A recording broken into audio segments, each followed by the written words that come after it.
అందరికీ నమస్కారం అండి. ఇవాల్టి కథ కొత్త నీరు డి కామేశ్వరి గారు రచించారు. ఎవరి దగ్గర నుంచండి ఉత్తరం? చదువుతున్న భగవద్గీత పక్కన పెట్టి అప్పుడే పోస్ట్ మ్యాన్ తెచ్చిచ్చిన ఉత్తరాన్ని చదువుతున్న జగన్నాథం గారిని అడిగింది పార్వతమ్మ వత్తులు చేసుకుంటూ. పెద్దవాడి దగ్గర నుంచి. ఏం రాశాడు? దసరాకి వస్తామన్నారా? ఒత్తులు చేయటం ఆపి కుతూహలంగా అడిగింది పార్వతమ్మ.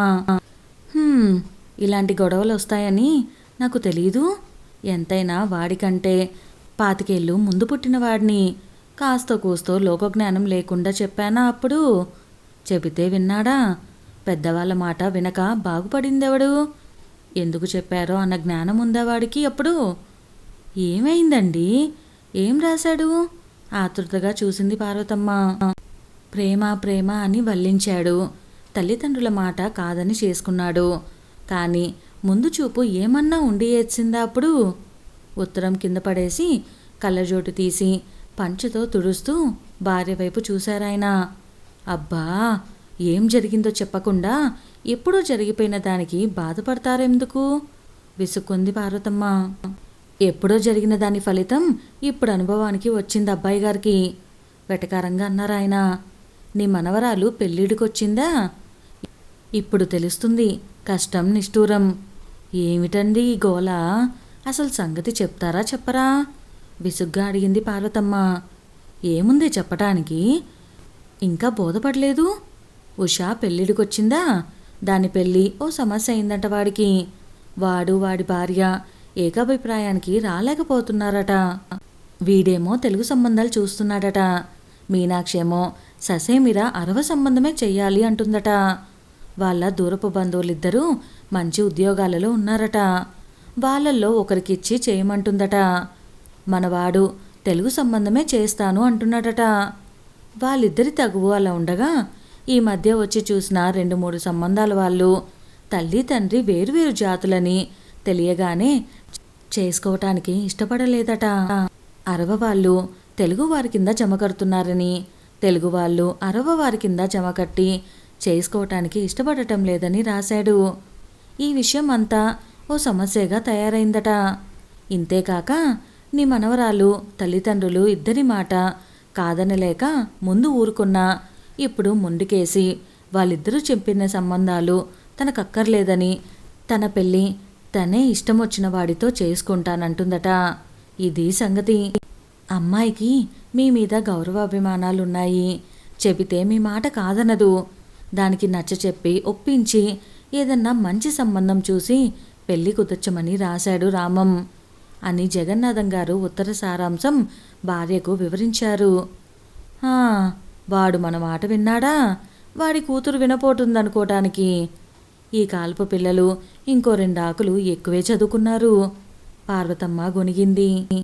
ఉషని 4-5 రోజుల్లో ఏదో వంకతో మీ దగ్గరకు పంపుతాను. నెమ్మదిగా దానిని దారిలోకి తీసుకువచ్చే బాధ్యత మీదే అని రాశాడు. అబ్బాయి గారికి ఇప్పటికైనా తెలిసిందన్నమాట.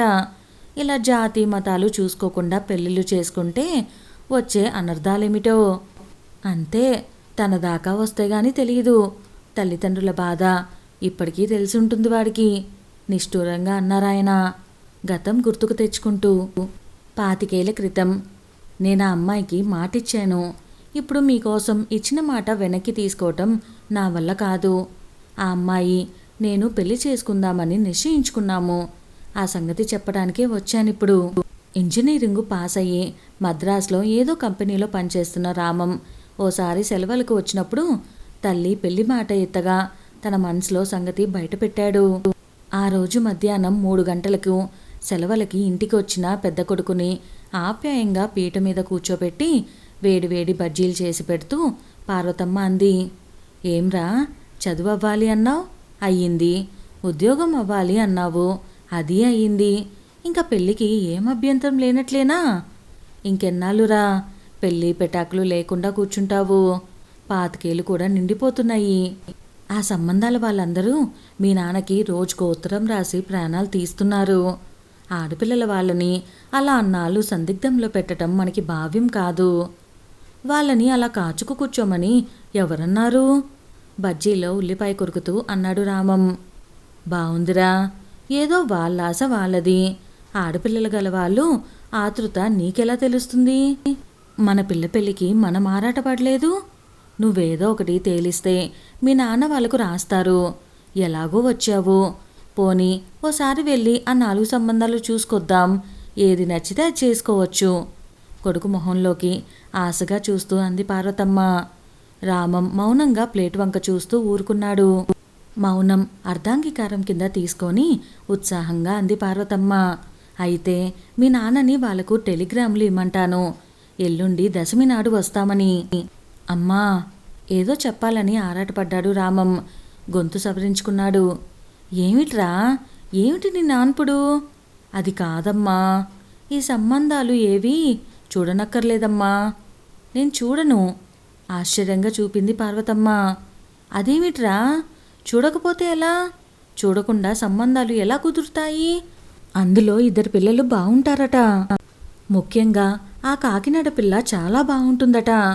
చూశాక నచ్చకపోతే మానేయచ్చు, కానీ చూడకపోతే ఎలా?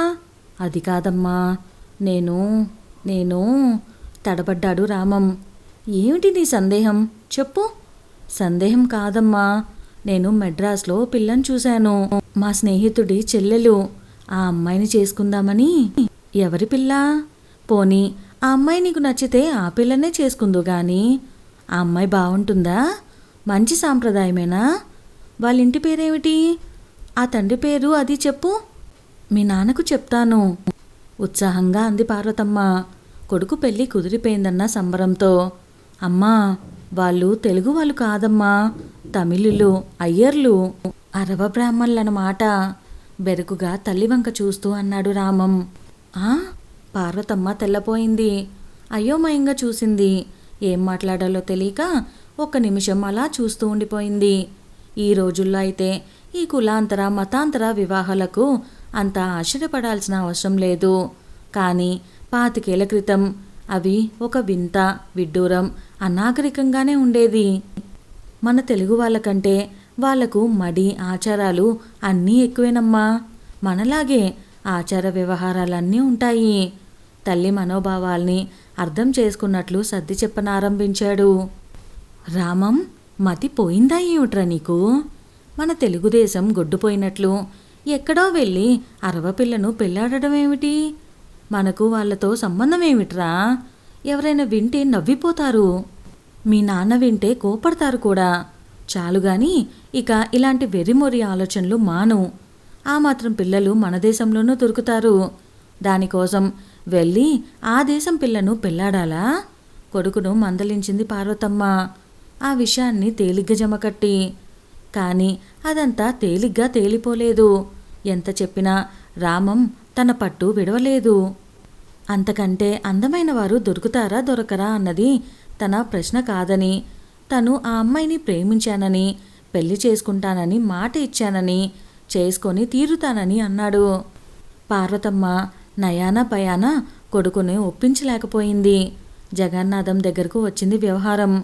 విని కొడుకుని పిలిచి మంచి చెడ్డ వివరించి మందలిచ్చాడాయన.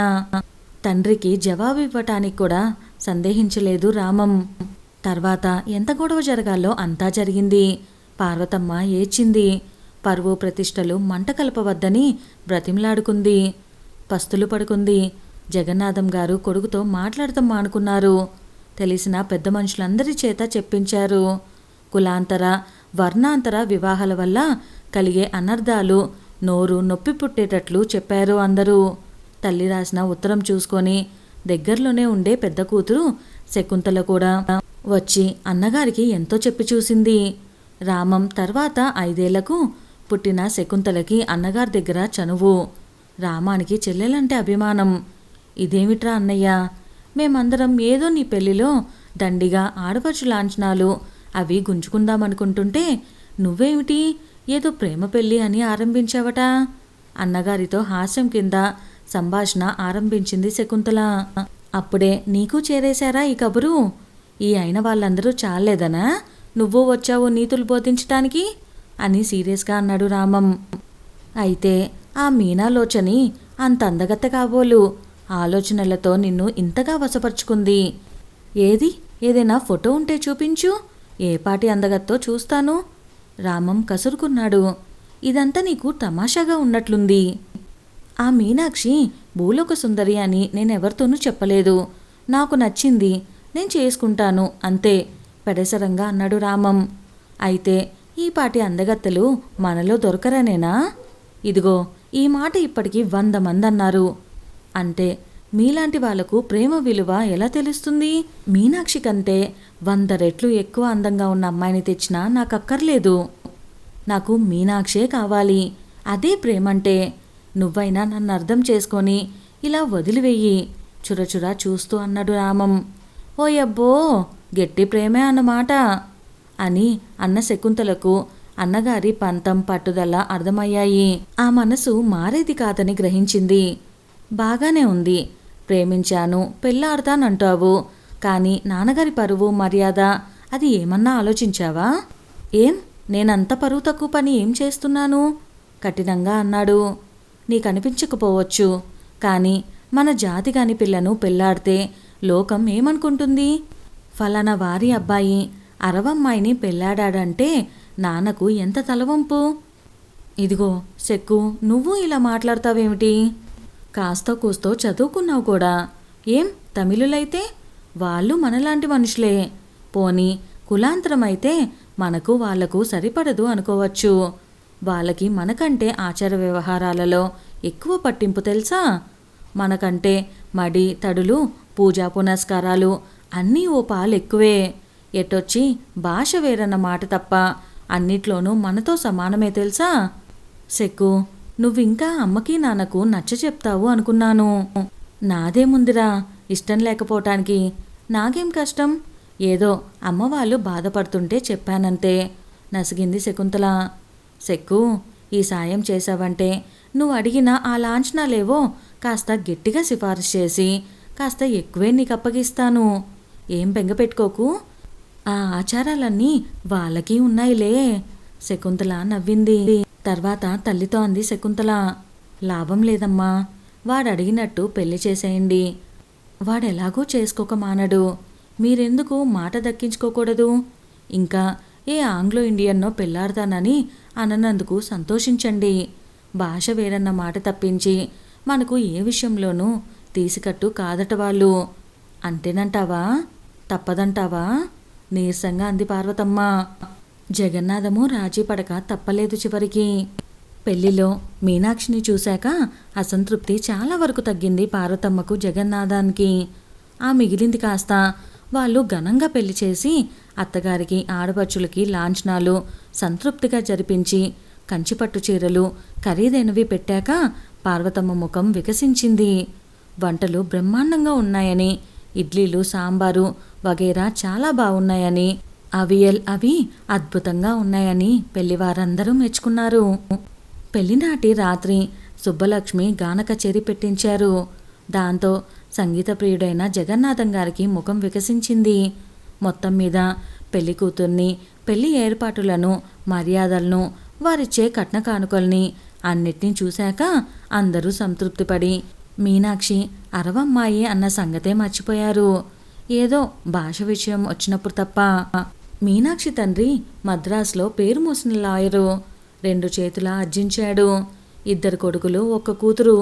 కొడుకు శ్రీనివాసం రామం క్లాస్మేటు. మీనాక్షి ఒక్కతే కూతురవ్వటం చేత విచ్చలవిడిగా ఖర్చు పెట్టి కూతురి పెళ్లి ఘనంగా చేశారు. మీనాక్షి క్వీన్ మేరీస్లో BA పాస్ అయింది. సంగీతం నేర్చుకుంది. స్నేహితుని కోసం వాళ్ళ ఇంటికి వెళ్లే రామం దృష్టిని మీనాక్షి ఆకట్టుకుంది. ముఖపరిచయమల్లా 6 నెలలకు ప్రణయంగా మారింది. నిజంగా మీనాక్షి పేరుకు తగ్గట్టు పెద్ద పెద్ద కళ్ళతో, నల్లటి బారు జడతో చాలా అందంగానే కనిపించింది రామానికి. వాళ్ళ స్నేహాన్ని, వాళ్ళ ప్రణయాన్ని ఇంట్లో వాళ్ళు అడ్డుపెట్టలేదు. అసలు చెప్పాలంటే మీనాక్షి అన్న శ్రీనివాసన్ ప్రోత్సహించాడు కూడా. మీనాక్షి తల్లిదండ్రులు కూడా ముందర తెలుగు వాళ్ళ సంబంధం చేయడానికి ఇష్టపడలేదు. చాలా సందేహించారు. కానీ అన్నా చెల్లెలి పట్టుదల మీద ఆఖరికి ఒప్పుకున్నారు. కుర్రవాడు బుద్ధిమంతుడు, చదువుకున్నాడు, స్థితిమంతుడు అని తెలిసి అట్టే అభ్యంతరం చూపలేదు వాళ్ళు. తక్కిన విషయాలు ఎలా ఉన్నా భాష విషయంలో పార్వతమ్మకి కోడలితో నెగ్గుకు రావటం కాస్త కష్టంగానే ఉండేది. మామగారితో, ఆడపడుచులు, మరుదులతో ఇంగ్లీష్లో మాట్లాడేది మీనాక్షి. రామానికి తమిళం బాగా రావటం వల్ల సమస్యే లేదు. ఎటొచ్చి అత్తాకోడళ్ళు మాట్లాడుకోవాలంటే మధ్యవర్తి, ఆధారం కావాల్సి వచ్చేది ఇద్దరికీ. పార్వతమ్మకు కొత్త కోడలితో ముచ్చట్లాడాలని, ఏదో కబుర్లు చెప్పాలని ఉన్నా సాధ్యమయ్యేది కాదు. కోడలికి ఏదన్నా చెప్పాలన్నా, అడగాలన్నా, ఏమైనా పని చేయించాలన్నా మధ్యవర్తులే గతి అయ్యేవి. ఆడపడుచుల దగ్గర కొంచెం కొంచెం తెలుగు నేర్చుకొని వచ్చి రాని తెలుగు మాటలు ఏసగా మాట్లాడే మీనాక్షిని చూసి అందరూ నవ్వేవారు. ఏదో వచ్చి 4 రోజులుండి వెళ్ళడం తప్ప అత్తగారింట్లో ఎక్కువ ఉండాల్సిన అవసరం లేకపోబట్టి మీనాక్షికి తెలుగు అంత త్వరగా మాట్లాడటం రాలేదు. కోడలు ఉన్న 4 రోజులైనా మాట్లాడటానికి లేకపోతుందని పార్వతమ్మకు దిగులుండేది.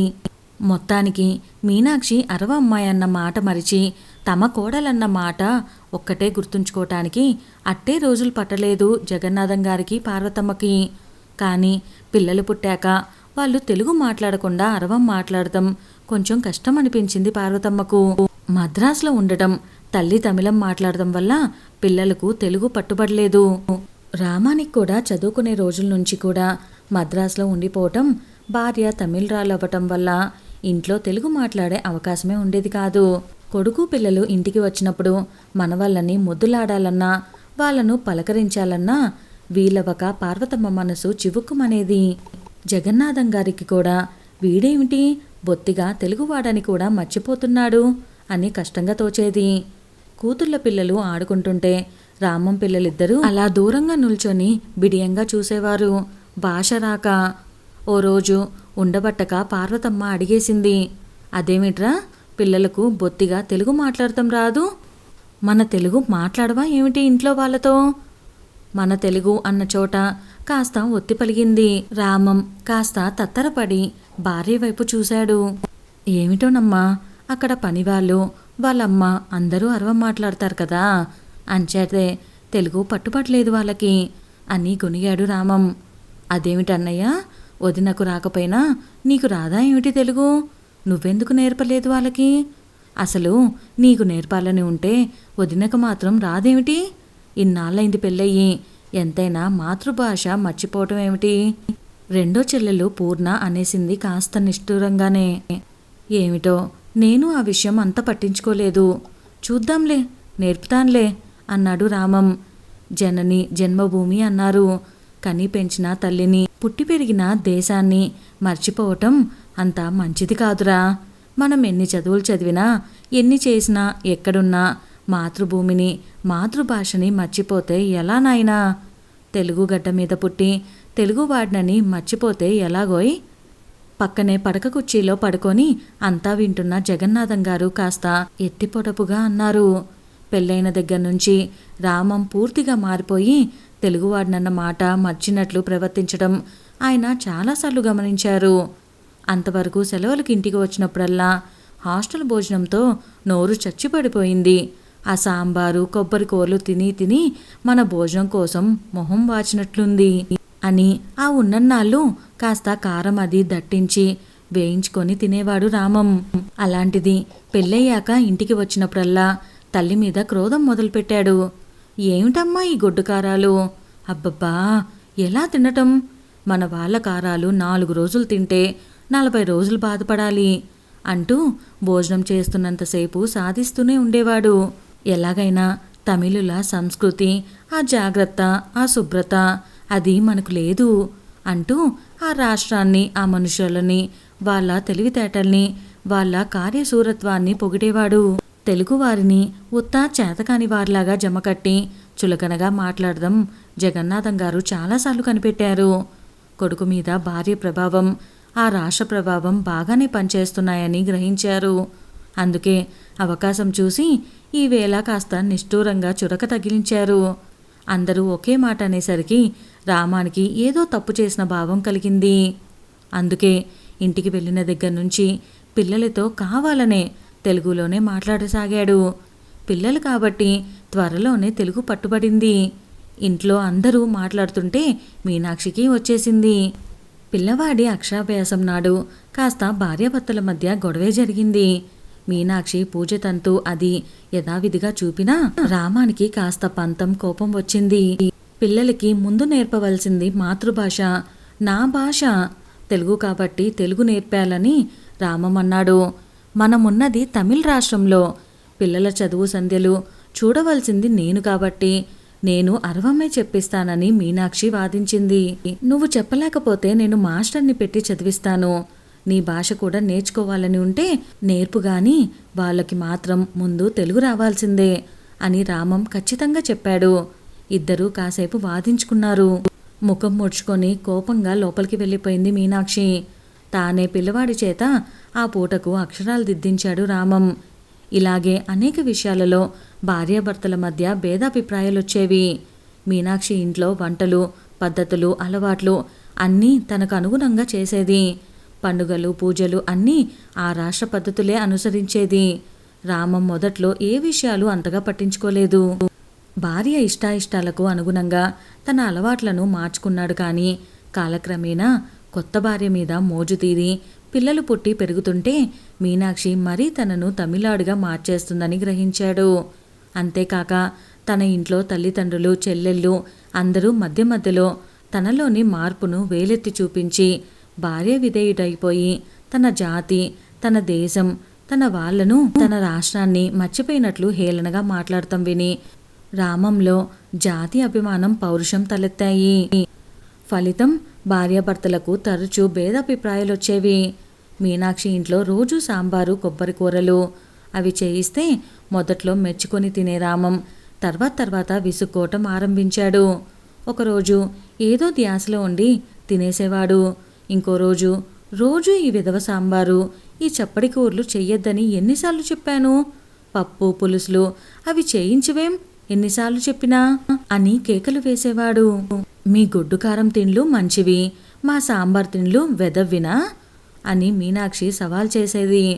నీకిష్టమైతే నువ్వు తినుగాని నా కోసం పప్పు పులుసు ఆవకూరలు చేయించు, పచ్చళ్ళు అవి కావాలి నాకు అనేవాడు రామం. ఏమో అవన్నీ నాకు రావు అనేది మీనాక్షి. ఎందుకు రావు? చెయ్యాలని ఉంటే అన్నీ వస్తాయి. అమ్మ ఎన్నిసార్లు చెప్పలేదు నీకు అవన్నీ చేయటం అని కోపంగా ఆ పూట అన్నం సరిగ్గా తినకుండా వెళ్ళిపోయేవాడు రామం. ఆ మర్నాడు ఏదో కాస్త కావాల్సినట్టు చేయించేది మీనాక్షి. రామం చల్లబడగానే మళ్ళీ మామూలే. వంటలు, భోజనాల విషయంలోనే కాక పండుగలు, పబ్బాలు అవి కూడా తమిళ రాష్ట్రంలో ఆచారం ప్రకారమే చేసేది మీనాక్షి. ఒకసారి తెలుగు సంవత్సరాది పండుగ ఇంట్లో జరపలేదు మీనాక్షి. రామానికి తెలియదు ఆ రోజు ఉగాది అని. ఓ తెలుగు స్నేహితుడింటికి వెళ్ళి పిండి వంటలు తినేదాకా ఇంటికి వస్తూనే ఈవేళ ఉగాది కదా, పండగ ఎందుకు చేయలేదు అని అడిగాడు మీనాక్షిని. మీనాక్షి మామూలుగా మన సంవత్సరాది ఇంకా ముందుంది అంది. ఆ జవాబుకి రామానికి పట్టరాని కోపం వచ్చింది. మన అంటావేం, నా అని అను. నీ పండగలే తప్ప ఇంట్లో చెయ్యవా? ఇంటికి యజమానిని కాబట్టి నా ఇష్టప్రకారం జరగాలి ఇంట్లో అన్నాడు కందితగా. సంక్రాంతి, దసరా, దీపావళి మొదలైనవి ఇద్దరికీ పండగలే కనుక అంత బాధ లేకపోయేదప్పుడు. అందులో కూడా తెలుగువారికి సంక్రాంతి పెద్ద పండుగ, తమిళులకు దీపావళి పెద్ద పండుగ. మీనాక్షి దీపావళి పెద్ద ఎత్తున జరిపేది. మిగతా వాటికంటే పిల్లలకు అన్ని పండగల కంటే మంచి ఖరీదైన బట్టలు కొనేది. తనకు పట్టుచీర కొనుక్కునేది. మాకు సంక్రాంతి పెద్ద పండుగ, ఆ పండగకి కొంటాను పట్టుచీర, ఇప్పుడు మామూలుది కొనుక్కో అనేవాడు రామం. ఏడిపించడానికి మీనాక్షి పంతం పట్టి పట్టుచీర దీపావళికి కొనిపించుకునేది. ఇన్నాళ్ళు చిన్న చిన్న విషయాలు కాబట్టి ఏదో జరిగిపోయింది. కానీ కూతురు పెళ్లి విషయంలో భార్యాభర్తల మధ్య వాగ్యుద్ధమే జరిగింది. కూతురు పెళ్లి ఓ సమస్యగా తయారవుతుందని రామం ముందు గ్రహించలేకపోయాడు. అందరికంటే మీనాక్షి అభ్యంతరం ఆరంభించింది. మీ తెలుగు వాళ్ళకంటే మా వాళ్లే పెద్ద పెద్ద ఉద్యోగాల్లో ఉన్నవాళ్ళున్నారు. ఎలా చూసుకున్నా అన్నిట్లో తమిళుల కంటే తెలుగువారు వెనకబడి ఉన్నారు. పిల్ల సుఖపడాలంటే పిల్లను మా రాష్ట్రం వాడికే ఇచ్చి పెళ్లి చేయాలి అని పోరాటం మొదలుపెట్టింది. రామం సంబంధాలు చూడటం ఆరంభించిన దగ్గర నుంచి ఏం తెలుగు వాళ్ళని చేసుకున్న అందరూ కష్టపడిపోతున్నారా ఏమిటి? నా కూతురికి తెలుగు సంబంధమే చేస్తాను అన్నాడు రామం పంతంగా. భార్య ఏమనకుండా ఊరుకుంటే రామం తెలుగు తమిళం అంటూ పట్టించుకునేవాడు కాదేమో. కానీ మీనాక్షి తన జాతిని తన రాష్ట్రాన్ని తక్కువ చేసి మాట్లాడటంతో అభిమానం దెబ్బతింది, పౌరుషం వచ్చింది. అంతేకాక చూసిన 2-3 సంబంధాలు తన భాషాంతర వివాహం వల్ల కుదరకపోవటంతో కాస్త భయం వేసింది. తన కూతురికైనా ఇలాంటి సమస్య ఎదురు కాకూడదని నిశ్చయించి తెలుగు సంబంధమే చూసి లక్షణంగా పెళ్లి చేయాలని నిశ్చయించి తండ్రికి ఉత్తరం రాసేశాడు రామం. ఇదండి వాళ్ళ మన కథ. ఈ కథలో లాగా మీ సరౌండింగ్స్లో కానీ ఎవరైనా ఇలాంటి ప్రాబ్లమ్స్ ఎదుర్కొనుంటే వాళ్ళ ఎక్స్పీరియన్స్ని కూడా ఒక్కసారి కామెంట్ సెక్షన్లో షేర్ చేసేసేయండి. వీడియోని లైక్ చేయటం అస్సలు మర్చిపోకండి. అలానే మన ఛానల్ ఇంకా సబ్స్క్రైబ్ చేసుకోలేదా? వెంటనే సబ్స్క్రైబ్ చేసుకొని బెల్ ఐకాన్ని క్లిక్ చేసేయండి. Stay tune. By by.